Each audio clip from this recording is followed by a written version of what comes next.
One look from it turned the night to stone, and then it laughed. Welcome to local legends. Today, the Basilisk. The stone floor is cold beneath your boots. You are standing in a cellar that hasn't seen daylight in 300 years, somewhere in the labyrinth beneath Warsaw's old town. The air tastes of mineral and rot. Your lamp throws a weak circle of yellow light against walls that weep with condensation. And in that light you can see the archway ahead, low, Romanesque, older than the buildings above. The city records say this vault was sealed in 1587. They do not say why. You move forward. The archway opens into a wider chamber, and your light finds the edges of something on the floor. A shape, human-sized, covered in a fine layer of dust and cobwebs. You kneel. Brush the surface. It is stone, not carved stone, not a statue. The texture is wrong, too organic, too detailed. You can see the weave of fabric turn to rock, the individual threads frozen mid-fold. A gloved hand, fingers splayed as if to ward off something. And the face. What remains of it, locked in an expression that the centuries have not softened. On the wall behind the figure, someone has scratched a warning in medieval polish. The letters are crude, hurried, gouged deep into the mortar. They spell a single word, Basilisk.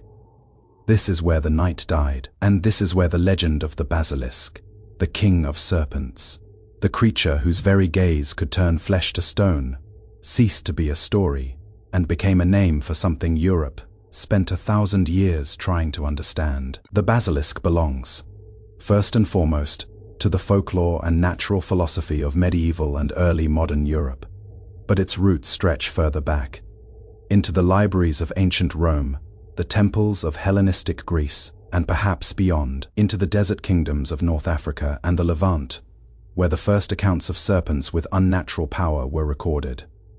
It is not the product of a single culture, but rather the slow accumulation of fear, observation, and mythology across centuries and continents. To understand the Basilisk, you must first understand the world that believed in it, a world where the boundary between natural history and legend was not yet fixed, where a physician might describe a unicorn with the same seriousness he brought to the anatomy of a horse, and where the question was not whether monsters existed, but where they could be found. The geography of the Basilisk is the geography of late medieval Christendom, the walled cities of Poland and Bohemia, the trading ports of Italy, the monasteries of France and the Low Countries, the universities of Oxford and Salamanca. It is a creature of cellars and ruins, of forgotten wells and abandoned houses, of the dark spaces beneath human habitation where the old world, pagan, untamed, incomprehensible, was believed to persist. In a time when most Europeans lived within a few miles of their birthplace, when travel was dangerous and the forest began just beyond the fields, the Basilisk represented a kind of localized terror. It was not a distant monster from an exotic land. It lived in your city. It could be sleeping in the foundation of your church. The intellectual landscape that produced the Basilisk was one of accumulated authority. Medieval scholars worked within a framework inherited from antiquity.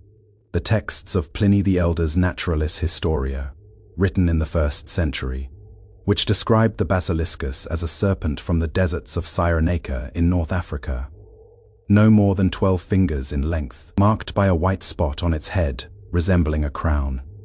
Pliny claimed it moved with the front of its body raised, that it killed not only by its gaze, but by its breath and touch, that it could split rocks and wither grass, and that its venom was so potent that a man on horseback who struck a basilisk with a spear would see the poison travel up the weapon and kill both rider and mount.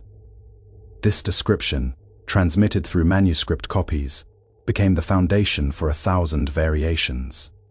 Later sources expanded the legend. The Physiologus, a Greek text from the 2nd or 3rd century that was translated into Latin and became one of the most widely read books of the Middle Ages, added allegorical dimensions. Isidore of Seville, writing in the 7th century, codified the basilisk's place in the bestiary tradition. By the time Europe entered the High Middle Ages, the basilisk had become a fixture of natural philosophy, not a myth to be doubted, but a species to be classified, studied, and feared. The question for medieval thinkers was not whether the basilisk existed, but what its existence revealed about God's creation and the hierarchy of nature. The cultural worldview that sustained belief in the basilisk was deeply Christian. but it carried within it older strata: Roman, Greek, Egyptian, perhaps even Mesopotamian.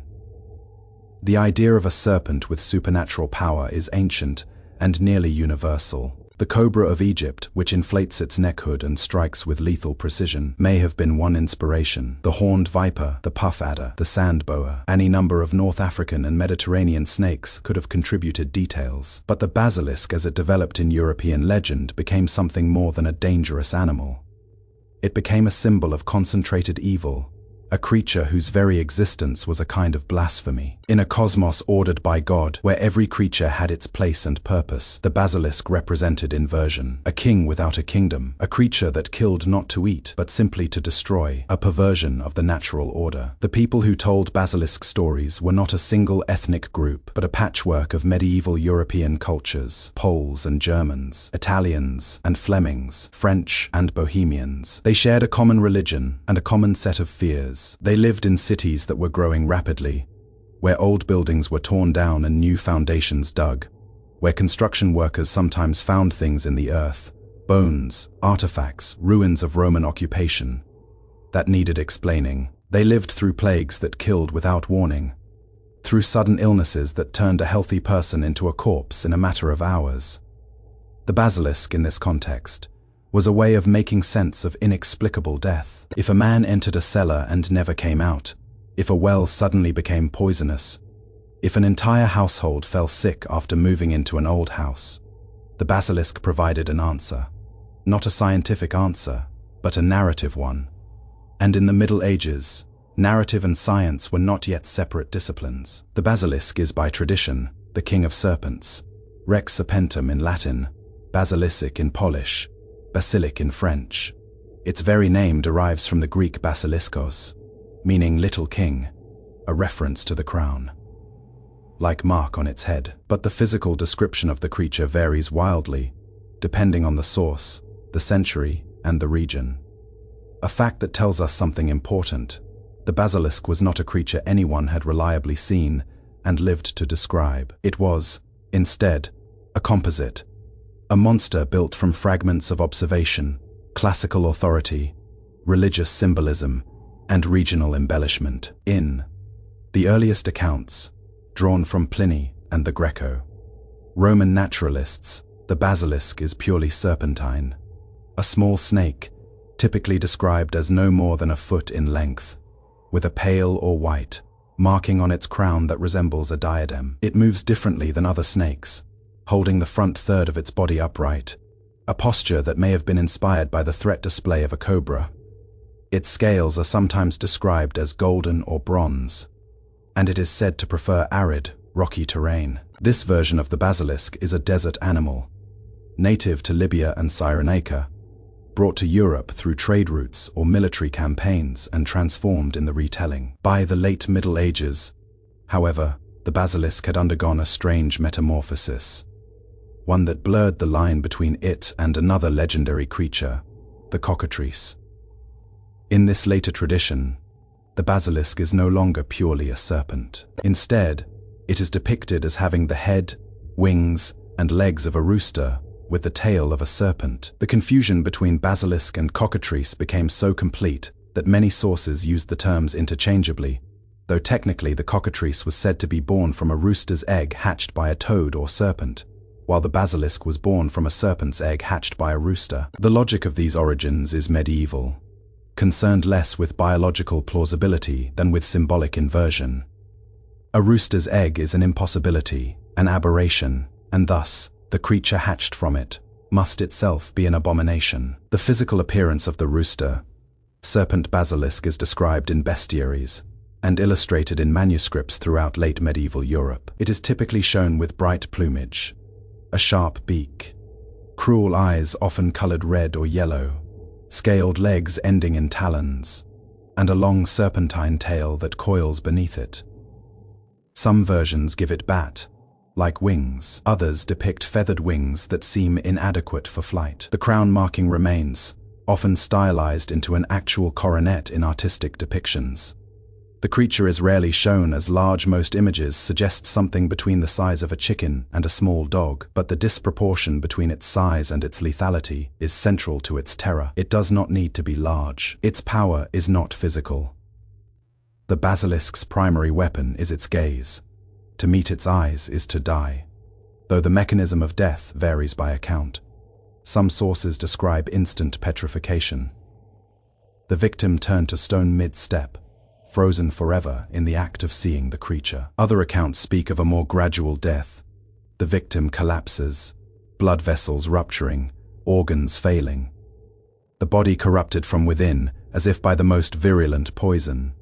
Still others describe a kind of psychic death, where the victim is overwhelmed by terror so complete that the heart simply stops. The unifying thread is that the gaze is unavoidable and absolute. There is no partial effect, no recovery. To see the basilisk is to be unmade. But the gaze is not its only weapon. The basilisk's breath is also toxic, capable of killing at close range or wilting vegetation and poisoning water. Its blood, according to some traditions, is so corrosive that it can dissolve stone and metal. A basilisk in a city is a plague in miniature. It simply exists, and existence around it becomes impossible. Yet the basilisk is not invulnerable. Medieval lore records two specific weaknesses, both of which became central to the legends. The first is its own reflection. If the basilisk sees itself in a mirror or polished shield, its gaze rebounds, and the creature is killed by its own power. This detail, which appears in classical sources including Pliny, gave rise to the most famous basilisk legend, the knight who defeats the monster by using a mirror. We will return to that story. The second weakness is the weasel. In a strange piece of medieval zoology, repeated across multiple sources, the weasel is said to be immune to the basilisk's poison, and is, in fact, the basilisk's natural predator. Accounts describe how a weasel, upon encountering a basilisk, will attack it and emerge victorious, though the weasel itself may be sickened by the venom. Some versions claim that the weasel's scent alone is enough to kill a basilisk, or that weasels were deliberately introduced into cellars to hunt the creatures. This tradition may have originated from observations of actual predator-prey relationships.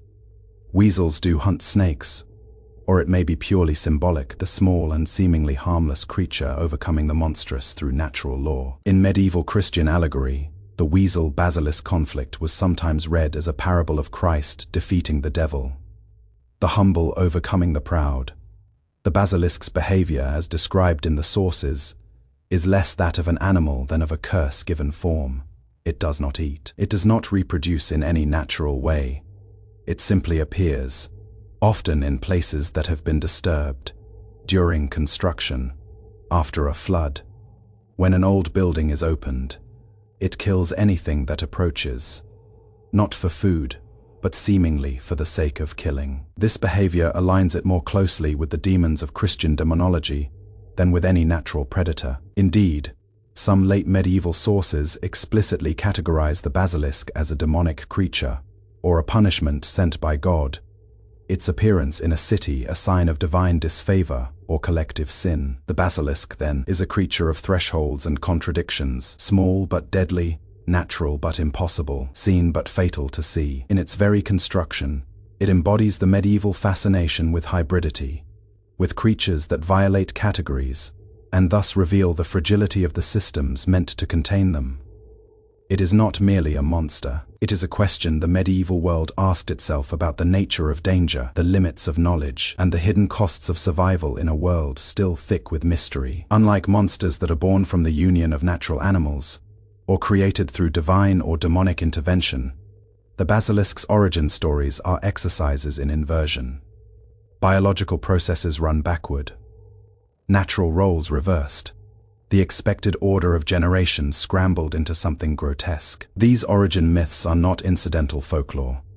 They are central to the meaning of the basilisk because they frame the creature as fundamentally wrong, as something that should not exist but does anyway, born from the world's own mistakes. The most widespread origin myth, repeated in bestiaries and natural histories from the 13th century onward, involves the egg of a rooster. A rooster, of course, does not lay eggs. But medieval and early modern Europe took seriously the possibility of monstrous births and generative anomalies. And there are scattered accounts, some credible, some not, of roosters producing small, malformed eggs. In the logic of medieval natural philosophy, if a rooster could lay an egg, that egg must contain something profoundly unnatural. According to the legend, if such an egg is incubated in a dunghill or under a toad, or in some versions if a serpent incubates it, the result is a basilisk. The creature hatches already lethal, already crowned, already. The biological impossibility of this origin did not trouble medieval thinkers as much as it might seem.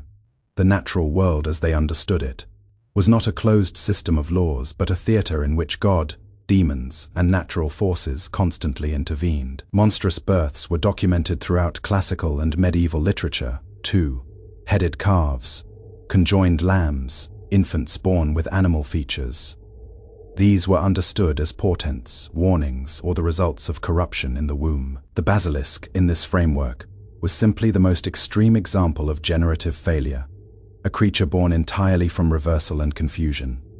The rooster, symbol of vigilance and the herald of dawn, produces not an egg of life, but an egg of death. The toad or serpent, creatures of the earth and darkness, nurture it.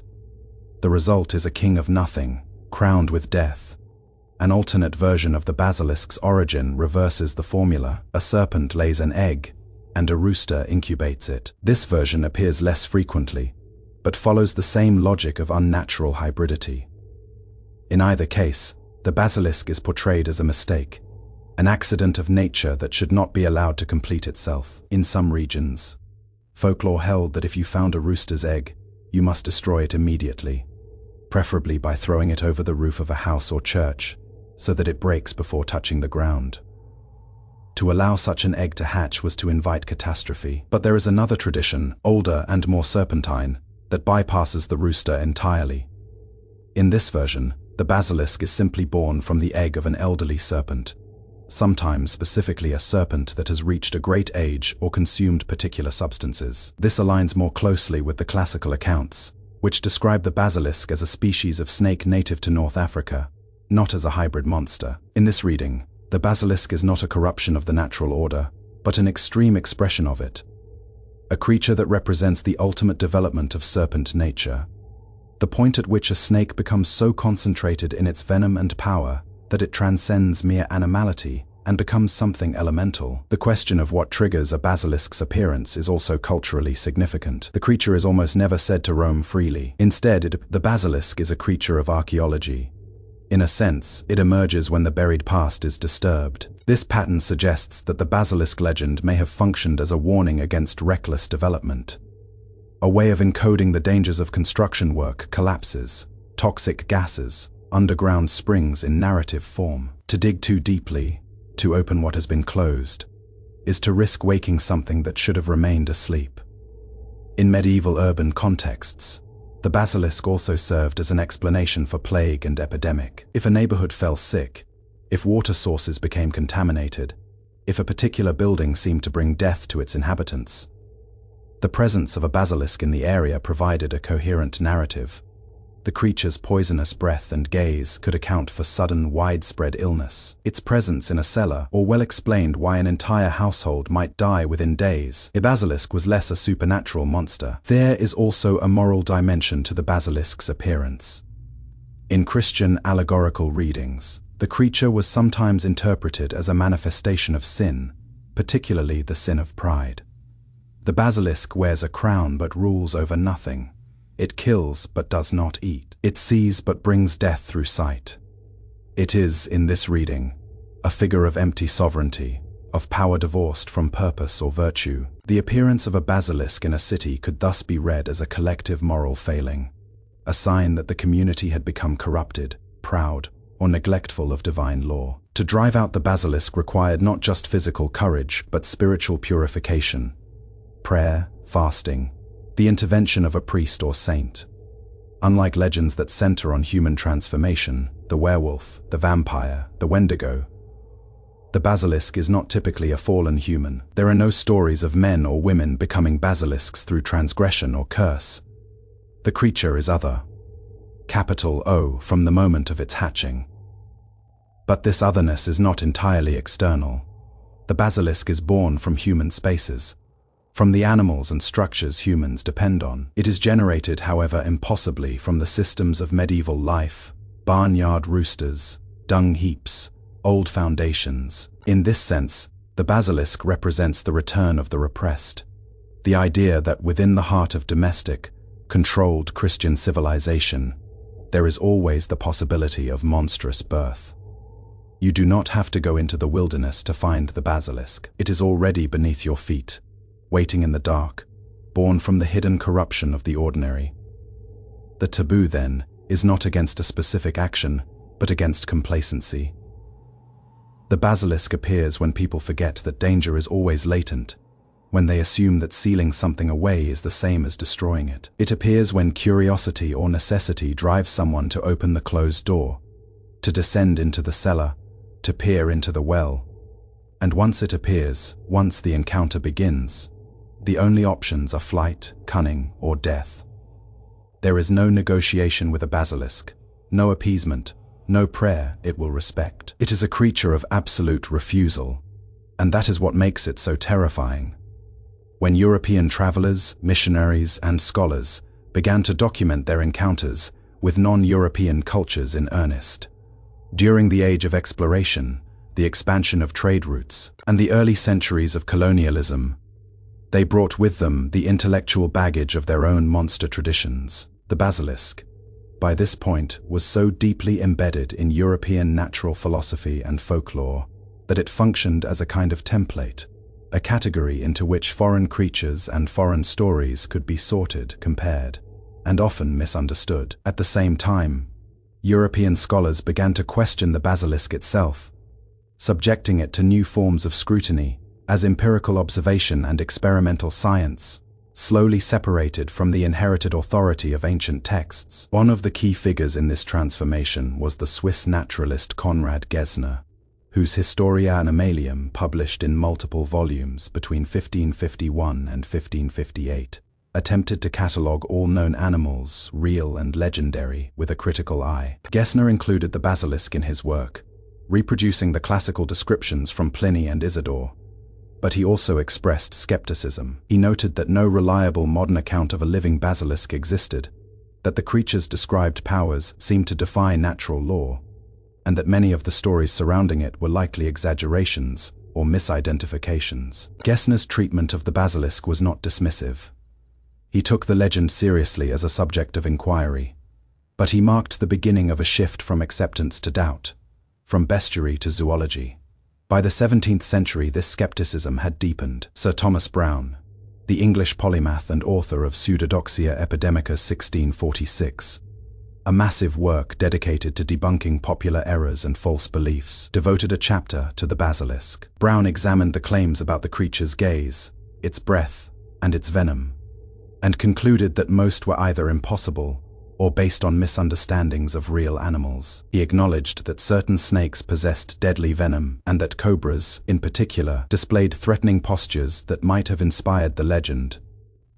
But he rejected the notion that any animal could kill by sight alone. Browne's work was influential, and it contributed to a broader Enlightenment era project of demythologizing the natural world, of stripping away the allegorical and the supernatural to reveal the merely biological. Yet even as European scholars questioned the basilisk's existence, the legend continued to circulate in popular culture and to inform how Europeans interpreted the fauna of distant lands. When Spanish conquistadors encountered large iguanas and other New World reptiles, some accounts compared them to basilisks, emphasizing their perceived ugliness and danger. When travelers in Africa described cobras or other venomous snakes, the basilisk provided a ready point of reference. The creature functioned as a kind of conceptual export, a way of making the unfamiliar legible by mapping it onto an existing European category.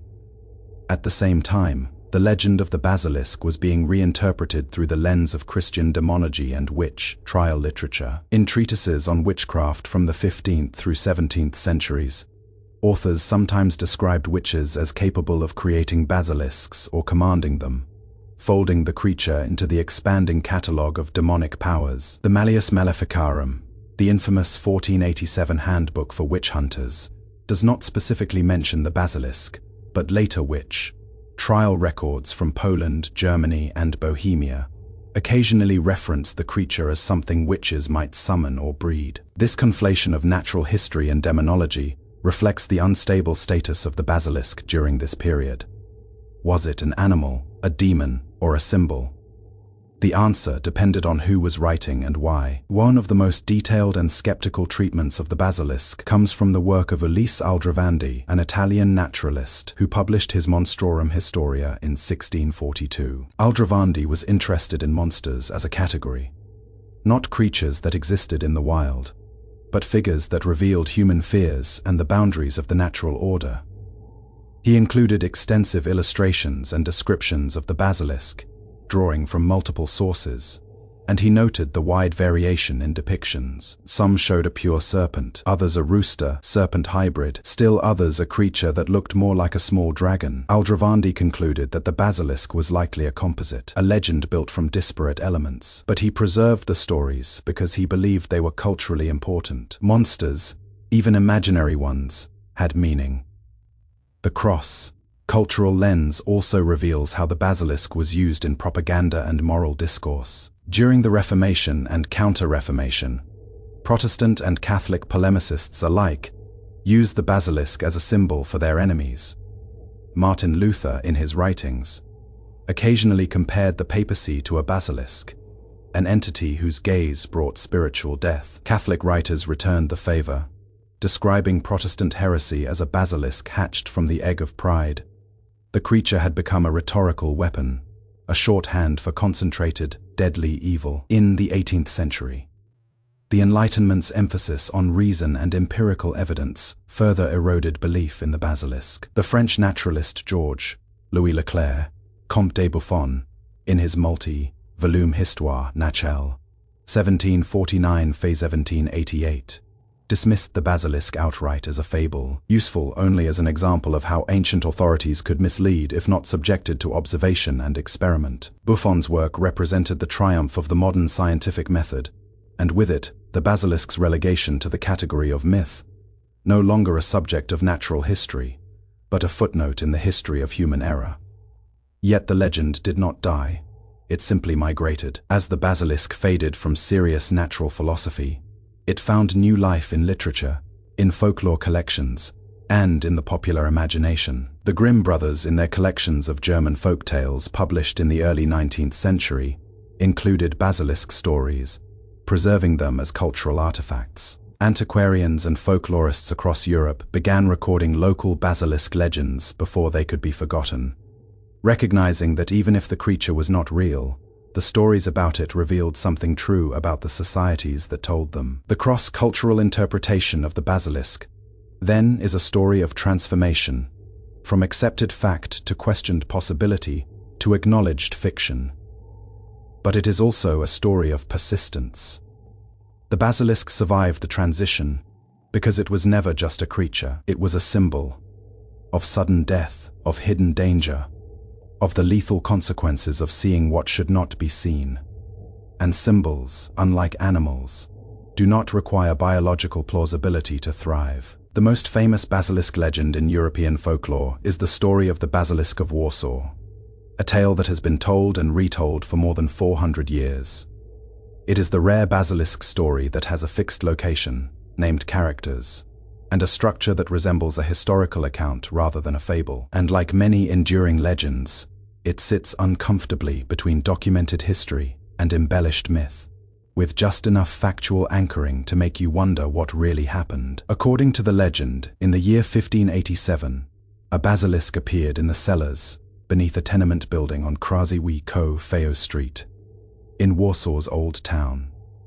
The building was old, its foundations dating back to medieval times, and its cellar had not been fully explored in living memory. Workers or residents, accounts vary, began to notice a foul smell emanating from below, and several people who descended into the cellar fell ill and died within days.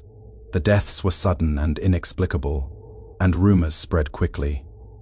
Something was living in the cellar, something deadly. The city authorities were summoned. The first man sent to investigate was a watchman or city guard, and he never returned.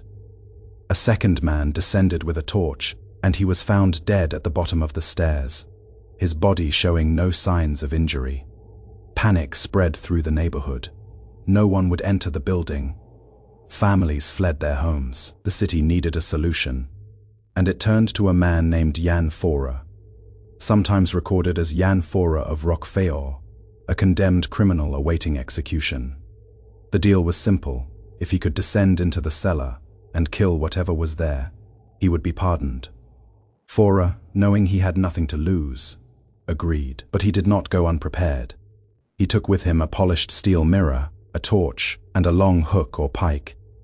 The logic was this: if the creature killed by its gaze, he would not look at it directly. He would use the mirror to locate it, allowing the creature to see its own reflection and destroy itself. According to the legend, Fora descended into the cellar, moving slowly, holding the mirror before him. In the torchlight, he glimpsed the creature in the reflection, a small, serpentine thing with a crown of scales, coiled in the corner of the chamber. Its eyes met its own reflection in the mirror, and it died instantly, petrified or poisoned by its own power. Fora used the hook to extract the body, brought it to the surface, and was granted his freedom. The basilisk's corpse was displayed publicly, then burned or buried, depending on which version you read. The building on Croisy-Feo Street was purified, and life returned to normal. So much for the legend. There is no surviving document from 1587 that definitively confirms the event. However, there is evidence that something happened. A plaque was later installed on a building in the old town, marking the supposed site of the basilisk's death. The legend was recorded in multiple 17th century sources, including chronicles of Warsaw's history, and the story was taken seriously enough that it became part of the city's official folklore, referenced in guidebooks and tourist accounts well into the modern era. Whether the event was a genuine mystery, perhaps deaths from sewer gas, or a plague outbreak localized to one building, or a fabricated legend designed to explain an already existing folk belief, we cannot know. But the story's structure is significant. It is not a supernatural horror tale. It is a problem-solving narrative where human ingenuity defeats an inhuman threat. The mirror as a weapon against the basilisk appears in other accounts as well. A story from Vilnius, recorded in the 16th century, describes a basilisk that infested a well and was killed when a local nobleman lowered a mirror into the shaft. The creature saw itself, died, and the well was purified. Another version, from Bohemia, tells of a basilisk in a castle cellar, killed by a knight who wore polished armor and forced the creature to see its reflection in his breastplate. The motif is consistent. The basilisk is undone by its own power, by the reversal of the gaze. It is a deeply satisfying narrative structure. The monster defeated not by strength, but by cleverness, by turning its own nature against itself. But not all basilisk encounters ended in victory. A story from the town of Lwów, now Lviv in Ukraine, recorded in the early 17th century, describes a basilisk discovered during the excavation of a new church foundation. The creature killed 3 workers before a priest attempted an exorcism. The exorcism failed and the priest died. The site was abandoned, and according to local law, the foundation was filled in and left unfinished for a generation. The basilisk, in this case, won. The story functions as a cautionary tale. Some evils cannot be exorcised. Some places are too contaminated to reclaim. There are also accounts that blur the line between basilisk and epidemic disease. In 1660, during an outbreak of plague in Kraków, several sources refer to a basilisk being found in the Jewish quarter of Kazimierz. The details are vague. Some accounts describe it as a creature, others as a poison or infection that killed in the manner of a basilisk. The language used is revealing. The basilisk had become a metaphor for contagion itself, a way of visualizing and narrativizing disease in an era before microbiology. To say there was a basilisk in the ghetto was to say that death was spreading through sight, through proximity, through invisible means that no one understood. Moving further west, the Italian Renaissance physician and naturalist Girolamo Cardano, in his De Subtilitate 1550, recorded a second-hand account of a basilisk killed near Pavia in northern Italy.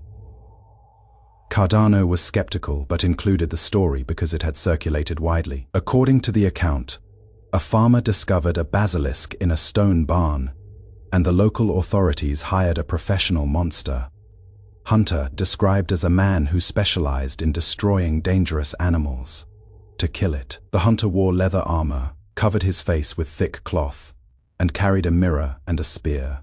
He succeeded in killing the creature, though the account does not specify how. Cardano's inclusion of this story is significant because it shows that even educated, scientifically minded individuals were grappling with basilisk reports, trying to determine what, if anything, lay behind them. One of the most detailed and disturbing basilisk accounts comes from the records of the city of Basel, Switzerland. In 1474, a rooster was put on trial for the crime of laying an egg, an event documented in the city's legal records. The trial was conducted with full legal procedure. Witnesses testified, a defense was mounted, and the rooster was found guilty of an unnatural act. The sentence was death by burning, and both the rooster and the egg it had allegedly laid were publicly executed to prevent the hatching of a basilisk. This case is remarkable because it is not folklore, it is documented legal history. The people of Basel, including educated magistrates and clergymen, believed that a rooster's egg posed a genuine threat to public safety. The trial reflects the worldview of late medieval Europe, where the boundaries between natural law and supernatural danger were still being negotiated. These documented cases, whether historical fact, embellished legend, or outright fabrication, serve a common function. They ground the basilisk in specific places and specific times, and in doing so they transform it from an abstract symbol into something that feels real, something that happened to people like you, in cities that still exist, in buildings you could walk past today. The Basilisk of Warsaw was not a dragon in a distant mountain. It was under a house on a street you could name, and that proximity, that specificity, is what made the legend so enduring and so terrifying. The basilisk, like many creatures of medieval European folklore, had largely faded from serious cultural consciousness by the 19th century, relegated to dusty bestiaries, antiquarian footnotes, and the occasional Gothic novel. But the 20th century revived it, first as a curiosity in fantasy literature, then as a fully fledged monster in the emerging genre of modern fantasy. The trajectory of the basilisk in pop culture is a study in how legends are stripped of their cultural context, reassembled into new forms, and ultimately transformed into intellectual property. The first significant modern literary appearance of the basilisk, or at least a creature recognizably descended from the medieval tradition, occurs in T.H. White's The Once and Future King, the collected and revised version of which was published in 1958. In the first book, The Sword in the Stone, originally published in 1938, the young Arthur encounters a creature called a Cockatrice during one of Merlin's magical lessons. White's Cockatrice is a hybrid monster, dangerous and serpentine, but it is also presented with a touch of irony. White's tone throughout The Sword in the Stone is gently satirical, and his monsters are as much literary devices as they are threats. The basilisk in White's work is not particularly terrifying. It is a set piece, a bit of medieval color in a story that is fundamentally about education and the burdens of kingship. The creature reappears more ominously in J.K. Rowling's Harry Potter and the Chamber of Secrets, published in 1998. Rowling's Basilisk is one of the most faithful modern adaptations of the medieval legend, and it brings the creature into the mainstream consciousness for a new generation. In Rowling's version, the basilisk is a giant serpent, bred by the dark wizard Salazar Slytherin, and hidden in a secret chamber beneath Hogwarts School of Witchcraft and Wizardry. It is depicted as an enormous snake, green-scaled, with venomous fangs and the ability to kill with its gaze. The key innovation Rowling introduces is the rule that the basilisk's gaze is lethal only if seen directly in direct sight, such as through a reflection, a camera, or a ghost's translucent form, causes petrification rather than death. This modification is brilliant in narrative terms. It allows Rowling to show the basilisk's power without actually killing off major characters, and it reintroduces the mirror motif from the medieval legends in a new form. The climax of Chamber of Secrets involves Harry Potter confronting the basilisk in the chamber itself, blinding it with the help of a phoenix, and ultimately killing it with a sword. The scene is dramatic, visceral, and it re-establishes the basilisk as a creature of genuine menace. For millions of readers worldwide, the basilisk went from an obscure medieval footnote to a vivid, terrifying monster. Rowling's version also emphasizes the creature's connection to purity and exclusion. The basilisk is used as a weapon by those who want to purge Hogwarts of mudbloods, students born to non-magical families. The medieval basilisk was a symbol of corrupt birth. Rowling transforms it into a symbol of corrupt ideology. The basilisk's presence in tabletop role-playing games, particularly Dungeons and Dragons, predates the Harry Potter books, but has evolved alongside them. The first edition of Dungeons and Dragons, 1974, included the basilisk as a monster inspired by the medieval legends, though early depictions varied. By the time of Advanced Dungeons and Dragons, first edition, 1977, the basilisk had been standardized. It was depicted as a reptilian creature, roughly the size of a large dog or small pony, with a gaze attack that turned victims to stone. The petrification ability became its defining trait in game mechanics, and generations of players learned to fear the basilisk, not as a serpent with a crown but as a low-level, but deadly encounter that could end a character's story with a single failed saving throw. The D&D basilisk lost most of its medieval strangeness, the rooster aspects, the venom, the breath weapon, but it gained a kind of mechanical elegance. It became a puzzle monster. How do you fight something you cannot look at? The creature has also appeared in film, though less frequently than other fantasy monsters. The 1981 film Clash of the Titans, a fantasy adventure based loosely on Greek mythology, includes a scene with a creature called a basilisk. Though the film's version bears little resemblance to the medieval legend, it is depicted as a giant serpent with no gaze. Based powers, more akin to a dragon or sea monster. The name was borrowed, but the essence was lost. More faithful to the source material is the basilisk's appearance in the film adaptation of Harry Potter and the Chamber of Secrets 2002, directed by Chris Columbus. The visual effects team created a CGI serpent that is genuinely frightening. Massive, ancient, with dead, white eyes and a sinuous, predatory grace. The film's basilisk is not a king of serpents in the medieval sense, but it is a king in the sense of sheer scale and power. The climactic battle in the Chamber of Secrets remains one of the most memorable monster encounters in 21st century fantasy cinema, and it cemented the basilisk's place in the modern fantasy bestiary.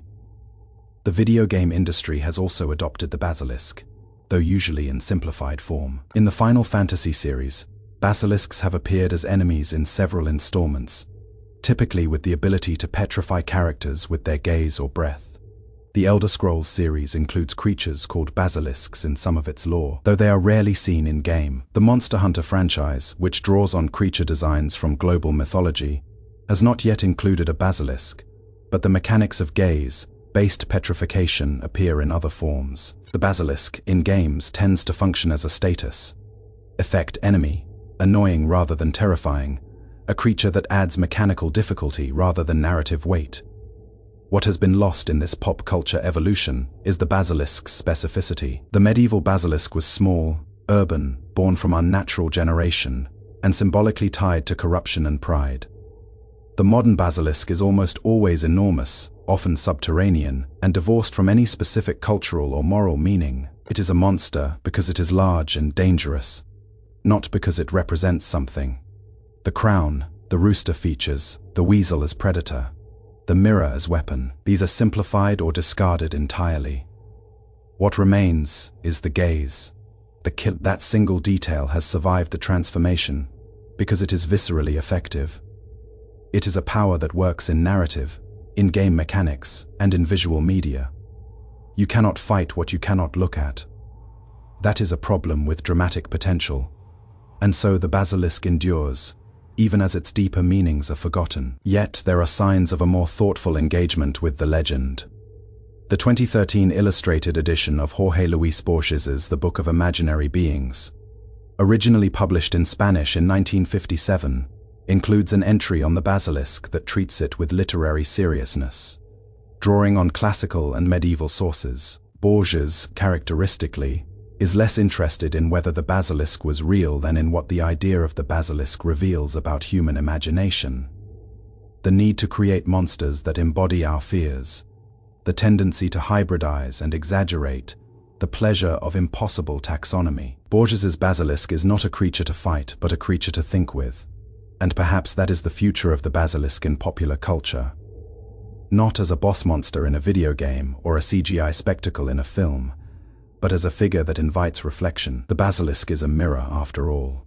It shows us ourselves. And in the end, that is what kills it. So why does the basilisk still matter?